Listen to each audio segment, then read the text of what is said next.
One thing before we start off anything is that there's this one movie of yours. I know it's a very old movie, Cars. I love it. I have grown up imitating you saying, Monty darling. And I said, if I ever do a show, if I ever do this show, this is the first thing I'm going to tell you. Oh, So I'm glad. okay, pretty darling. Hello guys and welcome to tea time. आज हम एक ऐसी actress के बारे में बात करेंगे जिसको किसी ने कहा प्रीतम तो किसी ने कहा ही मैन ऑफ बॉलीवुड इंडस्ट्री, जिन्होंने शेखर कपूर को डेट किया despite of him being a married man. और ये आई सुचित्रा सेन के निशाने पे। उसके बाद क्या हुआ? उसके बाद इन्होंने गोरे से शादी कर ली। अब तक तो आप समझ ही गए होंगे, हम बात कर रहे हैं प्रीति जिंटा की। तो प्रीति जिंटा की लाइफ पे आज हम तफसीला करेंगे, डिटेल में उनके बारे में बात करेंगे। तो जल्दी से सब्सक्राइब कर दीजिए अगर नहीं किया है, और आइए शुरू करते हैं। प्रीति जिंटा 31 जनवरी 1975 में पैदा हुई। प्रीति जिंटा के फादर का नाम दुर्गानंद जिंटा था और वो ऑफिसर थे आर्मी में, और एक कार दुर्घटना में उनकी डेथ हो गई। तब प्रीति बहुत छोटी सी थी और प्रीति की माँ सदमे में चली गई थी। प्रीति की मदर नील प्रभा भी उस वक्त उस कार में थी और उसके बाद कुछ सालों के लिए वो भी बेड रिडन हो गई। प्रीति जिंटा के 2 भाई भी हैं। बड़ा भाई दीपांकर जो कि अपने फादर की तरह ही इंडियन आर्मी में काम करता है, और छोटा भाई मनीष जो कि अब्रॉड सेटल है। बताते हैं कि इस हादसे के बाद प्रीति जिंटा बहुत जल्दी मैच्योर हो गई और अपने घर को संभाल लिया उन्होंने। प्रीति जिंटा की पढ़ाई एक बोर्डिंग स्कूल में हुई, कॉन्वेंट एंड जीसस, जो कि शिमला में था। फिर इनका शौक़ लिटरेचर में हो गया था और उन्होंने शेक्सपियर के काफ़ी सारे नाटक भी पढ़े। इनका कॉलेज रहा सेंट बेडेंस कॉलेज, और यहाँ पे इन्होंने डिग्री हासिल की इंग्लिश ऑनर्स में, और ये फिर फ़िलासफ़ी की स्टूडेंट बनी, और उसके बाद इन्होंने क्रिमिनल साइकोलॉजी की। बाद में ये बतौर मॉडल के तौर पे भी काम करना शुरू हो गई। ये किस्सा बड़ा मशहूर रहा कि 1997 में ये अपने एक दोस्त के साथ famous producer director Shekhar Kapoor के पास गई। शेखर कपूर ने इन्हें देखकर कहा कि तुम भी ऑडिशन दो, और फिर इन्होंने ऑडिशन दिया। तब पता चला कि प्रीति जिंटा एक अच्छी एक्ट्रेस बन सकती है। लेकिन शेखर कपूर उस वक्त जो मूवी बना रहे थे तारा रंपम, जिसमें वो ऋतिक रोशन के साथ प्रीति जिंटा को लॉन्च करने वाले थे, वो फिल्म वो नहीं बना सके और वो फिल्म ड्रॉप हो गई। उसके बाद उन्होंने सजेस्ट किया मनी रत्नम को का नाम, और मनी रत्नम ने अपनी फिल्म दिल से में प्रीति जिंटा को एक 20 मिनट का रोल दिया, और इस 20 मिनट के रोल की वजह से वो इतना आगे आ पाई लाइफ में। प्रीति जिंटा ने पहली फिल्म से साबित कर दिया कि वो कितनी वर्सेटाइल एक्ट्रेस हैं। उनको दिल से के लिए अपना पहला न्यू कमर का डेब्यू अवार्ड भी मिला, और प्रीति जिंटा का जो पहला एड था वो एक चॉकलेट के लिए था। उसके बाद प्रीति जिंटा ने काम किया अक्षय कुमार के साथ संघर्ष फिल्म में, और इसमें भी इनकी एक्टिंग बहुत कमाल की थी। इन्होंने इस फिल्म में सीबीआई ऑफिसर का रोल प्ले किया था, और बहुत इंटेंसिटी से इन्होंने अपने रोल को अदा किया था। इसके बाद ये मूवी में नज़र आई क्या कहना में इन्होंने एक शादी से पहले प्रेग्नेंट हुई हुई लड़की का किरदार किया, प्रिया का, और बहुत अच्छी परफॉर्मेंस दी और बहुत कन्विंसिंग लगी थी ये। फिर तो इन्होंने बहुत बेहतरीन फ़िल्मों में काम किया, जैसे कि मिशन कश्मीर, दिल चाहता है, ऐसी बहुत सारी फ़िल्मों में प्रीति हमें नज़र आई। 2004 में श्रीलंका में ये कॉन्सर्ट में काम कर रही थी जब वहाँ बॉम्ब ब्लास्ट हुआ और ये बाल बाल बच गई। और फिर जब इंडियन ओशन में श्रीलंका में अर्थक्वेक आया था, तब ये वहाँ पे भी बची थी। प्रीति जिंटा को अंडरवर्ल्ड से बहुत सारी एक्सटॉर्शन की कॉल्स आती थी। इसकी वजह से इन्होंने कंप्लेन दर्ज करवाई। इसमें उनके साथ और बहुत सारे एक्टर्स ने कंप्लेन दर्ज करवाई थी, लेकिन फिर सभी ने अपना नाम वापस ले लिया सिवाय प्रीति जिंटा के। प्रीति जिंटा कोर्ट में भी पेश हुई और इन्होंने इस बात को कबूल किया कि हाँ, मुझसे पैसे की डिमांड की जाती है और मुझे ऐसी कॉल्स आती हैं। जिसके बाद इनको पुलिस ने हिदायत दी 2 महीने पब्लिक लाइफ में ना आने की। इसके बाद इनको गॉड फ्रेज के अवार्ड माइंड ऑफ स्टील से भी नवाजा गया अंडरवर्ल्ड के सामने ना झुकने के लिए। फिर इन्होंने ऋतिक रोशन के साथ दोबारा काम किया, जिसके साथ वो पहले फिल्मों में अपना डेब्यू नहीं कर पाई। इन्होंने ऋतिक रोशन के साथ लक्ष्य और कोई मिल गया जैसी मूवीज़ में काम किया। इन्होंने वीर ज़ारा की, इन्होंने कोई मिल गया, इन्होंने काफ़ी सारी बेहतरीन परफॉर्मेंसेस की। कल हो ना हो में इनकी अदायगी कमाल थी। प्रीति जिंटा ने सोल्जर मूवी में बॉबी देओल के साथ काम किया। बॉबी देओल इनके अच्छे दोस्त रहे और इनको प्रीतम कह के बुलाते थे। प्रीति जिंटा अपने करियर में बहुत जल्दी बड़ी लीग की एक्ट्रेसेस में शामिल हो गई थी। हाँ, मगर ये भी बताया जाता है कि करीना कपूर और प्रीति जिंटा की कुछ खास कभी नहीं बनी।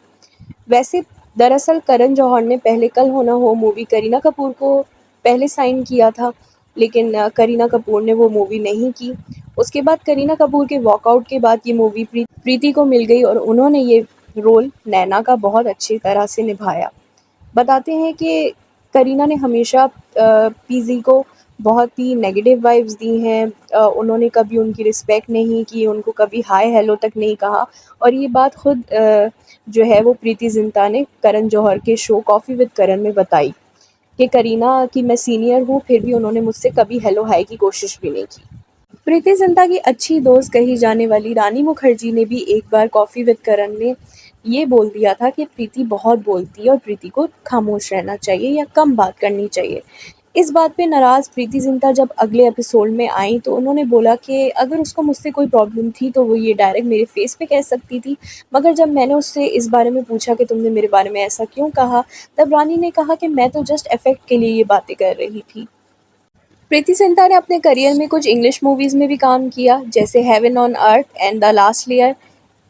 प्रीति जिंटा ने मूवी से ब्रेक ले लिया और उसके बाद साल 2013 में कमबैक किया इश्क इन पेरिस मूवी से, जिनकी प्रोड्यूसर और राइटर खुद प्रीति जिंटा थी, मगर ये मूवी एक फ्लॉप रही।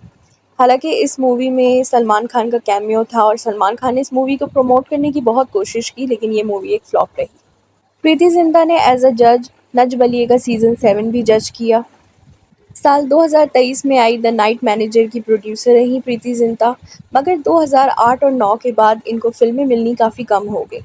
प्रीति जिंटा ने आईपीएल टीम भी बाय की और इन्होंने 2014 में एलिगेशन लगाया नेस वाडिया पे कि उन्होंने उनके साथ आईपीएल मैच के दौरान बहुत बुरा सलूक किया, उनको सिगरेट से जलाया, यहाँ तक कि उनको रूम में बंद भी कर दिया। दरअसल प्रीति और नेस वाडिया का काफ़ी सालों तक रिलेशनशिप चला, लेकिन इसकी एंडिंग बहुत ही ज़्यादा बुरी हुई। 4 सालों तक ये केस कोर्ट में चलता रहा और उसके बाद नेस वाडिया ने प्रीति जिंटा ने माफ़ी मांग ली, जिसके बाद ये केस भी ख़त्म हो गया। शेखर कपूर के डिवोर्स का रीज़न भी प्रीति जिंटा को बताया गया। जब सुचित्रा कृष्णमूर्ति ने सामने आकर ये बात वाज़ेह की कि उनका और जो है शेखर कपूर का डिवोर्स इसलिए हुआ क्योंकि शेखर कपूर और प्रीति जिंटा का अफेयर था, मगर प्रीति ने इस बात को बिल्कुल डिनाई किया और कहा कि सुचित्रा का दिमागी हालत ठीक नहीं है और उनको अपना चेकअप करवाना चाहिए और मैं चाहती हूँ कि वो जल्द अज जल्द ठीक हो जाएँ। तो प्रीति ने तो ये सारी एलिगेशंस डिनाई की हैं, लेकिन सुचित्रा ने ये भी बताया कि प्रीति की उनको कॉल भी आई थी और उन्होंने सुचित्रा को धमकाया भी था, ये सारे क्लेम्स के बाद। मीडिया में एक टेप लीक हुई थी जिसमें सलमान खान और ऐश्वर्या के 4 घंटे लंबी चैट थी, जिसमें सलमान खान ने प्रीति जिंटा का भी नाम लिया था और बताया था कि फ़िल्म चुपके चुपके के दौरान उन दोनों का अफेयर था और वो साथ में नाइट स्पेंड कर चुके हैं। पर प्रीति जिंटा ने सारे चैनल्स के खिलाफ मानहानि का दावा कर दिया और फिर फोरेंसिक लैब से ये पता चला कि ये जो टेप थी ये फेक थी। इश्क इन पेरिस मूवी के बाद प्रीति जिंटा के खिलाफ एक नॉन बेलेबल वारंट भी जारी हो गया था, जब इस मूवी के राइटर ने ये क्लेम किया था कि प्रीति जिंटा का दिया हुआ 18 लाख का चेक बाउंस हो गया। उसके बाद कोर्ट में प्रीति जिंटा किसी वजह से पेश नहीं हो सकी, जिसकी वजह से उनके खिलाफ नॉन बेलेबल वारंट जारी हो गया था। खैर बाद में ये मामला सॉल्व हो गया था। फिल्म स्टार प्रीति जिंटा पे ये एलिगेशन भी लगाया गया कि इन्होंने बोटॉक्स करवाया है और कॉफ़ी विद करण के एक एपिसोड पे तुषार कपूर ने इस बात को उनसे पूछा गया कि किस एक्ट्रेस ने आपको लगता है बोटॉक्स करवाया है, तो तुषार ने प्रीति जिंटा का नाम लिया। प्रीति जिंटा को इस बात से बहुत ठेस पहुंची और वो बहुत नाराज़ हो गई थी तुषार के इस बयान से। प्रीति जिंटा के खिलाफ एक और कंट्रोवर्सी वायरल हुई जब राजस्थान रॉयल्स के खिलाफ पंजाब की उनकी टीम एक मैच हार गई और प्रीति जिंटा को देखा गया वीरेंद्र सहवाग के साथ 1-on-1 स्टेडियम में बहुत ही एग्रेसिव वे में बात करते हुए। तब ये बात बहुत मशहूर हुई थी। हालांकि बाद में इन दोनों ने ही इन बातों को अफवाह बताया, रूमर बताया और ये बात वहीं की वहीं ख़त्म हो गई। साल 2016 में प्रीति जिंटा पे ये एलिगेशन भी लगा कि टीम के कोच संजय बांगड़ को टीम के सामने अपशब्द कहे, लेकिन बाद में ये बात भी क्लियर नहीं हो सकी। प्रीति जिंटा ने एक दफ़ा 120 आलू के पराठे बनाए अपनी आईपीएल टीम के लिए, क्योंकि वो एक मैच जीते थे। और उसके बाद से प्रीति जिंटा ने अहद कर लिया था कि मैं आइंदा ऐसा कोई वादा नहीं करने वाली, क्योंकि बेचारी को 120 आलू के पराठे बेल के उनको खिलाने पड़े। इन्होंने बीबीसी के लिए कई लेख लिखे और उसके अलावा इन्होंने 2 शोज़ होस्ट भी किए। अब इंडिया रिकॉर्ड तोड़ेगा और अब close and personal with PG. Preity Zinta ने बहुत ज़्यादा सोशल वर्क भी किया है। बताया जाता है कि इन्होंने 34 लड़कियों को गोद लिया है ऋषिकेश से, और उनकी जो है ज़िम्मेदारी ये उठाती हैं, उनके जो है पढ़ने लिखने से उनके खाने पीने तक का खर्चा प्रीति जिंटा ही उठाती हैं। प्रीति जिंटा हिमाचल प्रदेश की ब्रांड एम्बेसडर भी रही हैं और वहाँ के कल्चर को अक्सर प्रमोट करती देखी गई हैं। प्रीति जिंटा ने 28 फरवरी 2016 को जेम्स गुडइनफ से शादी करके सबको चौंका दिया, क्योंकि ये एक अंग्रेज़ थे। बट प्रीति जिंटा और इनकी माइंड मैचिंग बहुत ज़्यादा थी, तो प्रीति जिंटा ने इनको ही अपना life partner at the end of the day चुन लिया। ये शादी अमेरिका के लॉस एंजल्स में हिंदू रीति रिवाज के मुताबिक की गई थी।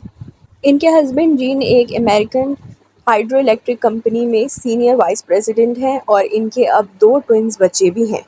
इनके बच्चे सरोगेसी के थ्रू प्रीति जिंटा ने हासिल किए। बेटा जय जिंटा गुडइनफ और इनकी बेटी जिया जिंटा गुडइनफ। अब प्रीति जिंटा अपने हस्बैंड और बच्चों के साथ अमेरिका में रहती हैं, लेकिन ये अक्सर इंडिया आती हैं। शिमला भी जाती हैं अपने होम टाउन, और वहाँ पे अपने घर और अपने सेब के बागान को दिखाती हैं। प्रीति की प्रॉपर्टी का अगर जायज़ा लिया जाए तो ये तकरीबन 30 मिलियन की जो है वारिस हैं, और इनका एक बहुत रॉयल हाउस है अमेरिका में, जहाँ पे एक बहुत अच्छा प्यारा सा गार्डन भी है। और समटाइम्स प्रीति जिंटा इनकी अपने गार्डन की पिक्चर्स भी शेयर करती हैं सोशल मीडिया पर। तो गाइज़, आज मैंने आपको बताया प्रीति जिंटा की लाइफ और करियर के बारे में। आप मुझे बताइएगा कि आपको ये एक्ट्रेस कैसी लगती हैं और क्या आप इनको मिस करते हैं। उम्मीद करते हैं कि प्रीति जिंटा आगे फ्यूचर प्रोजेक्ट्स करें और ज़्यादा फैंस के लिए जो है वो चीज़ें करें। तो इसी के साथ इस वीडियो को करूँगी मैं एंड। आप मुझे बताइएगा आपकी सोच। फिर मिलेंगे एक नेक्स्ट वीडियो में। टिल देन अपना बहुत सारा ख्याल रखिए। चैनल को सब्सक्राइब कर दीजिए। Take care, bye bye.